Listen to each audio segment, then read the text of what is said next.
Welcome everyone to the next part of the Final Fantasy XIV Heavensward series. I hope you're all well and having a good day. I'm completely hooked on the Heavensward story. I'm probably as surprised as you all are, but I can't stop playing the MSQ. Everything I do in the game, everything I try and like leveling another character, doing something in the Golden Saucer, fishing, I'm thinking in the back of my mind, I wonder where the story goes from here. I wonder what happens next. I wonder what this cliffhanger means. I wonder where it'll go here. And I can't stop playing it. So this is another big one, and we're covering a lot of story again. So here we go. Final Fantasy XIV Heavensward, Part 3.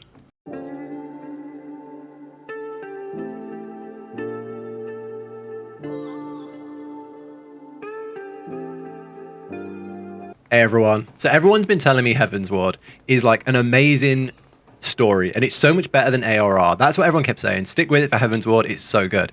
And I thought it would be action-packed. I thought it would be dragons, castles, warriors, knights, and full-on action for the whole thing.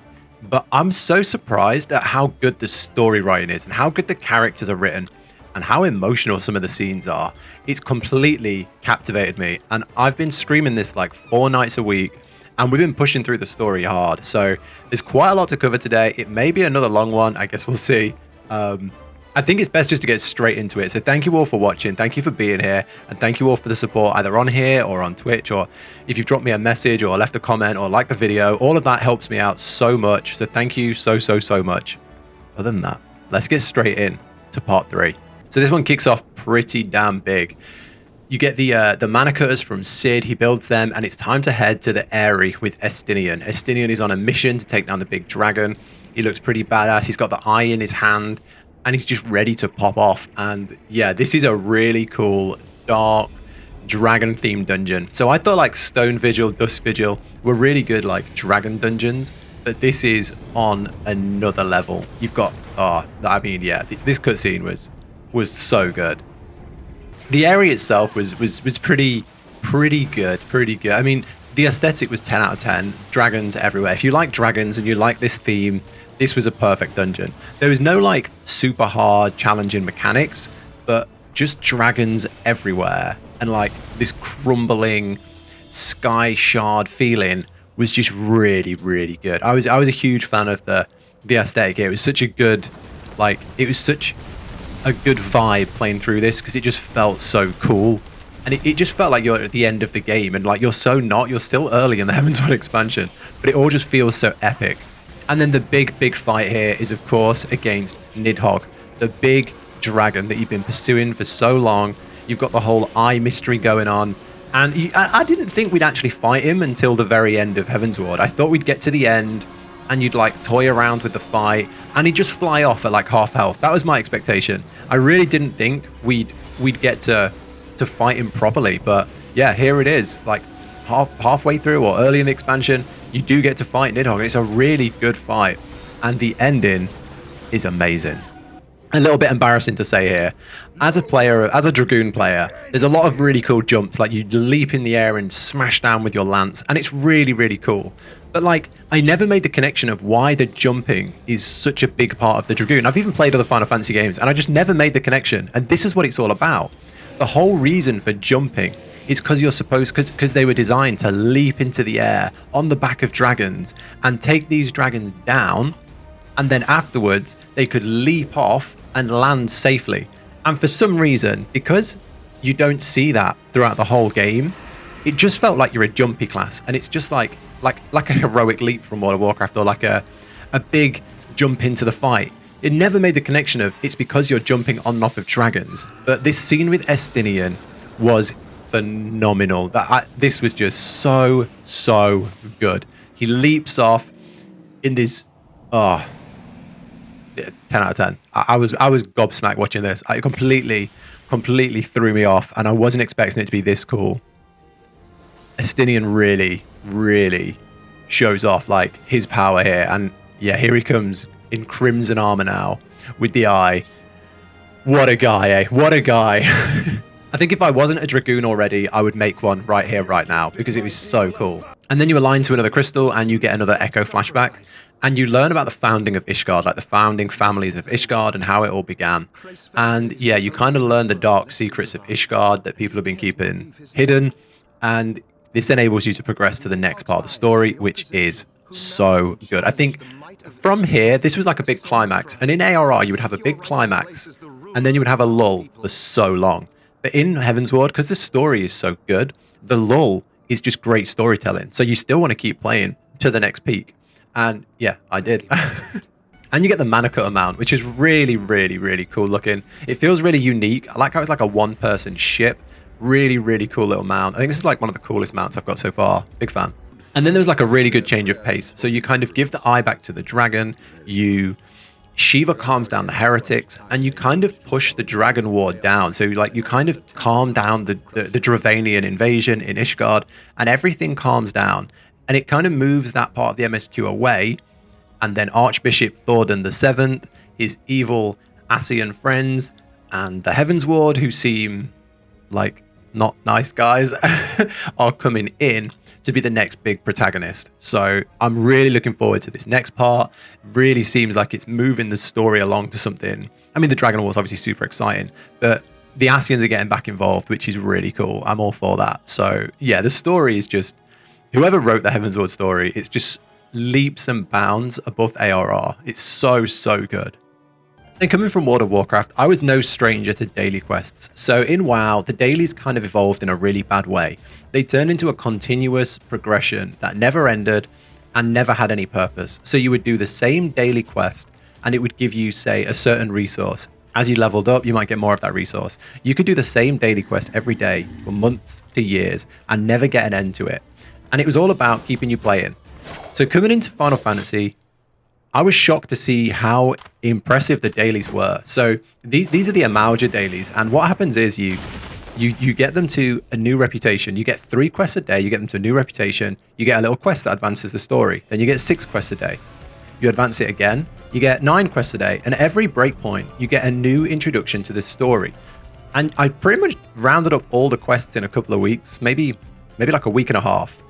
And the story was really good. So yeah, it was all about helping them take back their land and defeating this evil guy. And obviously it ties into their primal. So their primal, I think, is Ifrit. So it ties into like the power, the firepower. And it's just a really good, and it's a really good story.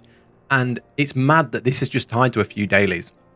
I've been doing the 12 dailies every day, and I'm so glad I did, because this was fantastic. And then I maxed them out, which was, I think, rank 4. Yeah, here it is, look, trusted. So once you hit rank 4, there's nothing else you can do. You can't get any more rep.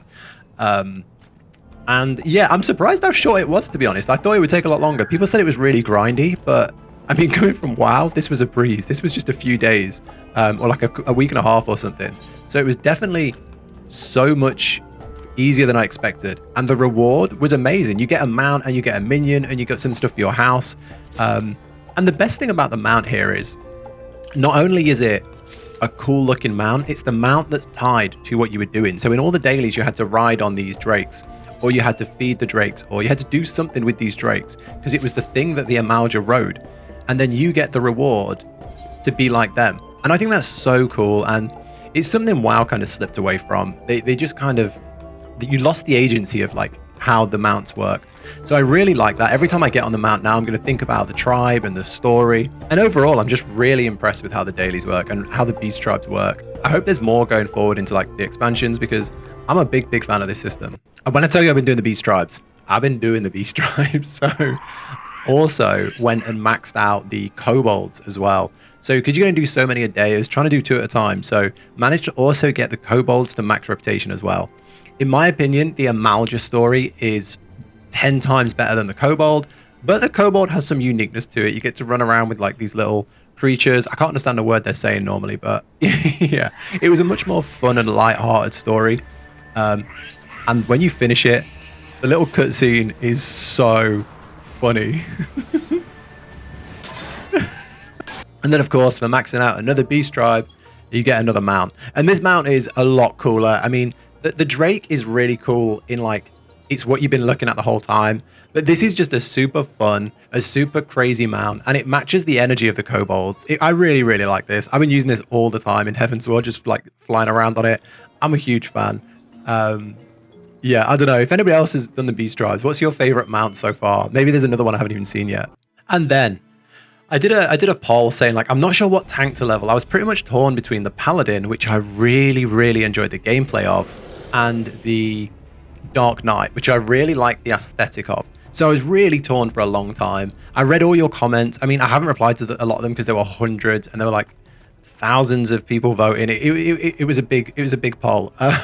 But from what I ended up going with, I decided I'd stick with the Paladin. So I want to do the Dark Knight at some point to see the story, but I love the playstyle of the Paladin. So I stuck with it because it is really fun to play. And I think once the story ends, you need to be playing something that you like, right? And I love the playstyle of the Paladin. So I continued the Paladin quests all the way up to 50. And I'm going to be honest, the quests don't hit. The Paladin quests don't hit the mark for a long time. They, yeah, you're like in Uldar, and you're protecting, you're like these protectors in Uldar, and there's like, you're fighting against the monetarianists, and it's just kind of like the political story at the end of 2.55. It kind of ties into that, but it just isn't as impactful as, say, the Dragoon questline or the Scholar questline. It's okay. If this is your first ever class, I would say go try some other classes because the stories are a lot better than this. Maybe it's going to get better, I don't know, but the 50 quest was pretty good, but leading up to it was really dry. Like, I'm not even going to show anything from 30 to 50 because there's really nothing worth showing. And then it wraps up where you prove yourself as a paladin of like a guardian and one of the paladins, really. And it's just okay. It's very vanilla. It's very, I don't want to use the word predictable, but it's a flat line. There's no like peaks and there's no troughs. It's all just a very flat line story. But it feels good to finish the level 50 quest. I feel like it might get better going forward because there's talks of like a legendary sword that you're hunting down. So maybe it's going to pick up, but yeah, I'm glad to be through the 50. So yeah, now I officially have a tank, healer, like I've got the Paladin, the Scholar, and the Dragoon all over 50, which is what I really wanted to do. I wanted to have all those three bases covered so I could experience it. I'm loving the Paladin, loving the Scholar, and loving the Dragoon. So I'm super happy with the decision. I'm not sure, I still want to level more because I do love playing through different classes. I think if I do another one, it might be the Machinist, but for now, I'm going to try and keep these three because all three of them are really fun to play, and I love the aesthetic of the Paladin. I love how it feels, like the sword and board, like in the Ironworks gear alone, it just feels really fun. So yeah, hopefully we're going to see some cool tanking going forward because I want to get into that.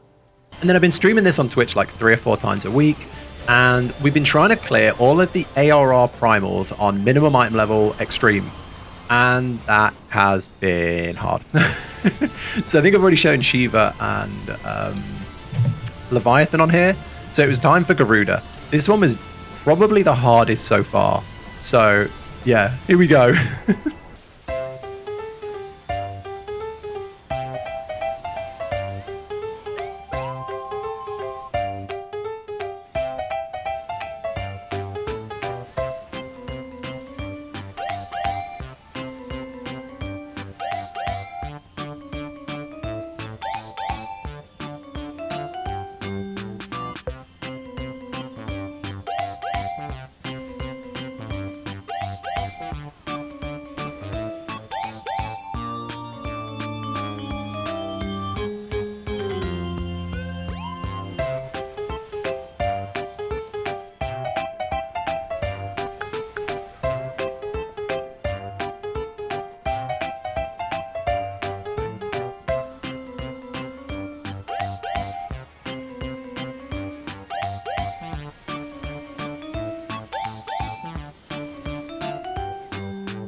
There was a lot more wiping than just that. I think this fight is incredible on Extreme. I love that you have to keep this little bubble for the right time. I love that you have to prioritize the ads. The tanks have a really hard job of like separating people out. I think overall, this is just such a good fight for everyone. Like the tanks, the healers, the DPS, everyone has like a good role to play. And it felt so good to finally get this done. It was definitely one of the hardest ones, I think. Probably the hardest one I've done so far out of all the extremes. Managed to get the finishing blow with an LB3 as well, which I originally messed up. But here we go. We eventually got the limit break off.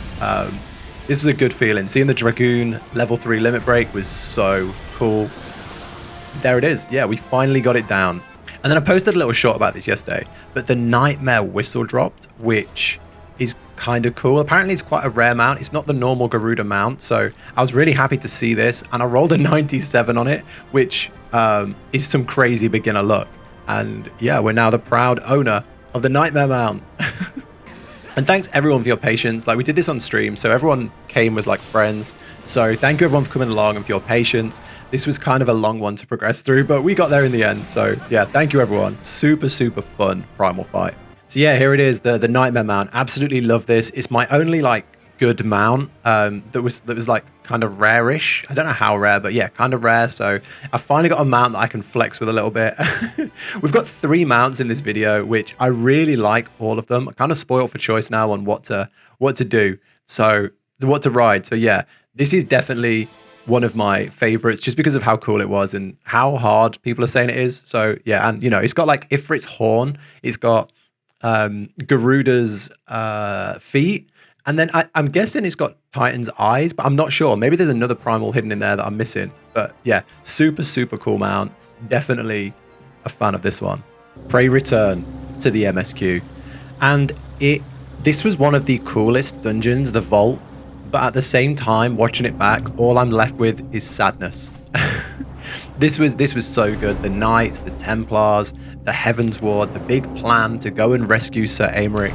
This was just a 10 out of 10 dungeon. But if you've done it, I mean, hopefully you are not afraid of spoilers because you're watching a Heavensward video, but you know what's at the end, and it's just awful. It's just awful. It's so sad and it's awful. And I've got to watch it again. Here we go.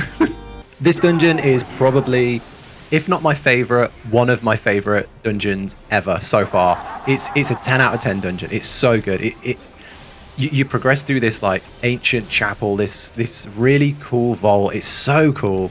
And then every boss is one of these leaders. I don't know if they're all Heavensward or if they're just like members of, you know, the protectors of this group, but they're so cool. You got these awesome fights. They have this power, which I'm guessing comes from either the Ascian or the dragon, the dragon powers they've got. But they all have a power to turn, and it's so cool. This guy has this massive, this massive holy and unholy damage that you can pull out, and it's just a really cool fight. And then the last guy was even better. This was a really, really cool one. So you've got these like waves of, I guess, robots coming at you, and you had to like avoid them.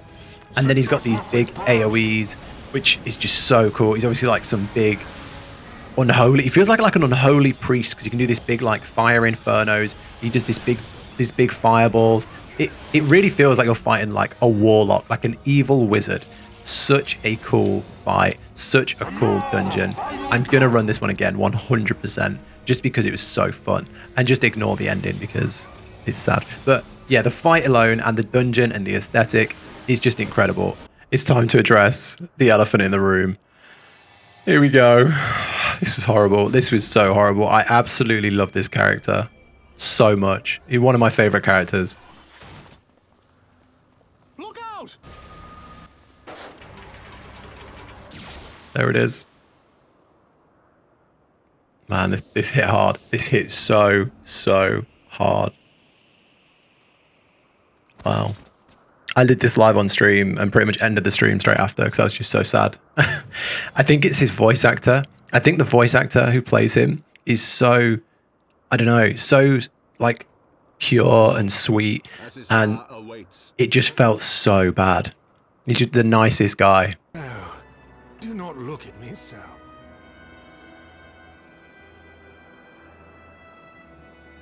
A smile better suits a hero.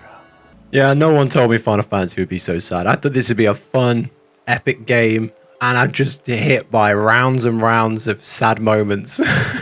It honestly takes me like a day to get over. Like, I did that and I didn't touch the MSQ for like maybe a day and a half because I was just so defeated by it. Thanks everyone who came and turned up, and you know, the little support group we had going. Yeah, this was cute. I'm probably gonna wrap the video up here on a bit of a somber moment, but one of the, not the best, like, because it was so sad, but one of the most touching moments in the MSQ so far. This probably hit me a lot harder than the end of ARR. So yeah, I'm probably going to wrap it up here. Next up is to keep progressing through the MSQ. I feel like the next step is to go to Azil, the big Allagan place, and finish off the ARR primals.